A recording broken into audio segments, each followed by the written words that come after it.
Did you do a competency assessment, and did you pass it or you didn't pass it? I'm not surprised, Honorable, that it is that letter that come from Advocate Busiswe Mkhwanazi, but Advocate Busiswe Mkhwanazi was given all the information that she needed when she investigated, because remember, her team came, not herself. The whole team was sent to investigate, and she conducted an investigation, and she wrote a report. Now, after she was approached again by Mesuli Mlandu, after having been cleared in this report, she wanted to start again, and then we wrote to her and said, but Advocate, you cannot review your own report. Then she wrote to the Hawks to investigate. And in the Hawks, I was cleared because the DPP refused to prosecute and said, but there's nothing here. And as a result, there was nothing. But I'm sitting with the report from the public protector that says, and it is important that we find it because it clears me. Now, as to the competency report, assessment, remember that when you get to the competency assessment, it's a document where they say to you, it's an exercise where they say to you, there's no right or wrong answer. This is just to look at your character and whether you are a strong person and which character you are. You don't really even need to spend time on this thing because there's no way you will get this thing right to say you are right or wrong. So I wrote what I wrote, and the result came the way they came and say, you can be suitable here and not here. That is what happened. Why pass and why fail? Well, I don't, it doesn't say you failed it like it's it's like whether you passed, what do you call it? Let me say it was not positive. Why pass and why fail? Okay, let me say I fail. Okay. 2016 November, you were appointed as a unit head, right? Yes. But 2017 July, your job title changes to a HOD. Yes. It was converted according to the document of the public protector to an HOD. Did you convert that yourself as it is alleged that you appointed yourself to an HOD? There's no way you can appoint yourself in a city. In a city is well regulated. The group head forensic investigation service was established by myself. It did not exist. There was GIRAS, which was an internal audit, but I had to start a group function that will take care of the city's properties. And that thing went through the council. They will say the items that were presented before council and council approved. Okay. And Chair, there's no way I could be the head of the DPCI and someone like Mesuli Mlandu want to come and tell me that I cannot be the head of a small group forensics within the city. And this was based on the fact that already there were some differences between myself and Mesuli. I do have correspondence here that he wrote himself to, firstly, he wrote a report regarding suspected clandestine rogue unit. And then he also wrote to the late Jeff Makubu, may his soul rest in peace, where in this one, that was written on the 20th of September 2019, he says, reference is made to my report regarding the above matter, which was received by Mayor's office on 16 September 2019, a meeting with you, Chief Operation Officer, Executive Mayor, and MMC Finance held on 18 September to discuss same.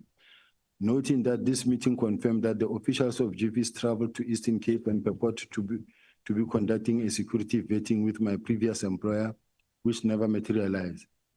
Further noting that the meeting also requested that I should allow that this matter be dealt through internal processes instead of reporting same to the South African police intelligence structures. Request which I acceded to without difficulty.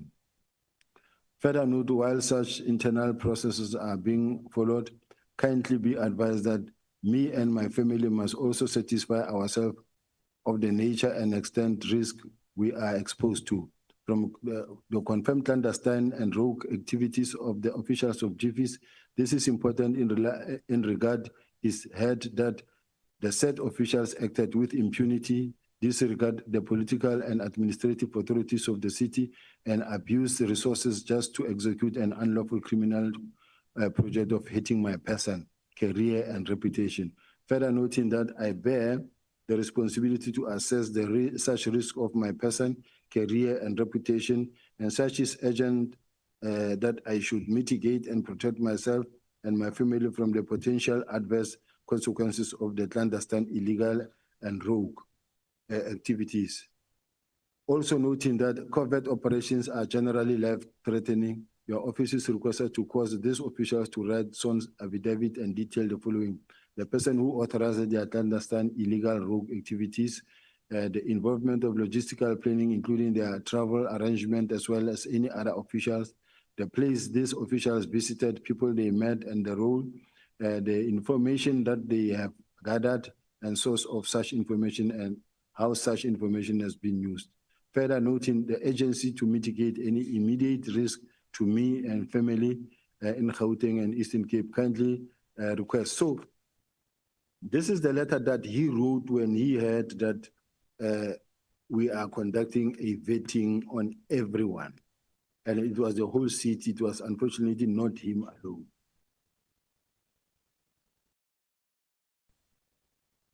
And I do have files, Chair, but this matter really, I felt that, quite honestly speaking, it have been dealt with by the public protector. There were Moody and Robinson investigations conducted, and all cleared me. State security investigated, the Hawks cleared me. For this thing, for people to take advantage of the current moment, the current situation, and be throwing this thing again through the back door, that we must re-listen to this thing that were investigated many years ago. To me, I find it really unfortunate, Chair, and I wish I could be protected under such situation, because these matters were investigated, closed. And if they were investigated and closed, why bring them here? Is all I'm asking, because the context within which General Mkhwanazi was making his press conference was in terms of political interference was based on the 121 dockets and the disbandment. Now we find ourselves dating back 5 years ago, former Minister Mtetwa, the late 2011, which I find unfortunate. Now this thing is being reversed again through the back door again. I don't think we should allow that, Chair. But not that I'm here to tell the Chair and the committee members that what to ask or what not to ask. I was just raising a concern that personally I feel that they're throwing it through the back door. Angithi Babu Sibiya Mfokandaba, indaba isekuthenini kuthiwa ama-politicians and senior officials of certain positions benza izinto engaqondile ukuvikelana. So yingakho le matter ibuyile. So ngicela ngakuphathi kabi lokho. Ngoba the same letter we're not here uthembele kuyona yaka public protector. It's the same public protector that says the city of Johannesburg yafihla i-evidence kwi-team yakhe ekuthenini kuze afikelele kulesa sinqumo asithathile. So uphinde uyabhala futhi in this one. That's why ke ekugcineni athi we are at liberty to confirm that information revealed by Mr. Brink above, in particular the competency assessment report of Mr. Sibiya and the non-approval of the municipal council. Can I ask ukuthi, when that matter yakho yokushintsha position and the grading of his salary from 1.2 million to 1.8, who was supposed to report that matter to your council? It was the city manager, and all the processes were followed. It went through council, and council approved. So it was not a private deal somewhere in an office.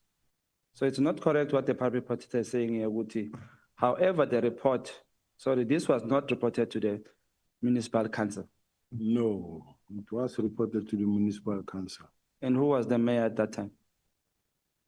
From which party, if I may I ask? think it's former Mayor Herman Mashaba. He has never said anything to you about this matter of you being put to, of the grading of your salary from 1.2 to 1.8. Are you also saying he's the one who appointed you or the municipal manager at that time? This is the municipality that appointed me. The same applies to the same Masemola himself, the same process that was followed to have man promoted or increased. His own salary was increased drastically from where it was to where it is now. So it's the same process. Are you aware that the public protector in his resolution said they must open a case against this issue? Which she did. And what happened to the case? They investigated and the DPP declined to prosecute. All right. Now, thank you. General Mkhwanazi said you procured prohibited equipment in the city of Johannesburg with the assistance of Paul O'Sullivan. And we have seen a letter from the State Security Agency confirming paragraph 4 that you bought equipment. Can you confirm that? General Mkhwanazi ukhuluma into angazazi nje. There's nothing like that. That what General Mkhwanazi is talking about is in his own head, in his own mind.